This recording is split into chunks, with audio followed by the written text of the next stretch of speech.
సర్వేషామాదిభూతాయ భక్తానాం ఆర్తినాశిని. ఓ మహానుభావ, నీ అందమైన రూపాన్ని ఊహిద్దామయ్యా అంటే ఊహకు అంతటి అందగా పోనీ చూశాను కదా, నేను ఇప్పుడు కళ్ళారా వైకుంఠానికి వెళ్ళాడు, చూశాను కదా కవిత్వం ఏమర్థమవుతున్నా కవిత్వం రాజా కదా అంటే ఆయనే విష్ణువు అనమాట. కానీ నేను ఊహిద్దామయ్యా అంటే నీ అందాన్ని మనసుతో ఊహించలేకపోతున్నాడు. పోనీ కవిత్వం రాద్దామంటే ఎంత వర్ణన చేసినా కూడా వర్ణనకు అందనటువంటి అందం కలిగినటువంటి వాట, అతీతమైనటువంటి రూపం కలిగినటువంటి వాట, ఆది మధ్య అంతము లేనటువంటి వాట. కానీ ప్రపంచానికి అంతయో కూడా ఆది అయినటువంటి భక్తుల కష్టాన్ని వచ్చినటువంటి శ్రీమన్నారాయణమూర్తి నీకు నమస్కారం అయ్యా అని చెప్పేసి నమస్కారం చేశారు. దాంట్లో విష్ణుమూర్తి చాలా సంతోషించాక పొగడ్త ఉంది, స్తోత్రం ఉంది. కొంతమందిని నేను మా ఆవిడ అంటూ భలే డ్రైవ్ చేస్తున్నామే అంటూ ఉంటాను. అది పొగడ్తా స్తోత్రమా?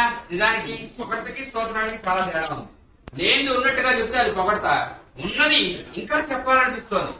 చాలా బాగుంది వంట, ఆనందంగా చేసావు ఈరోజు కూర అన్నావు అనుకో, నిజంగానే చెప్పు తృప్తి కలిగింది. తెగగానే నోట్లో పెట్టుకోగానే బదంగా అనిపించింది.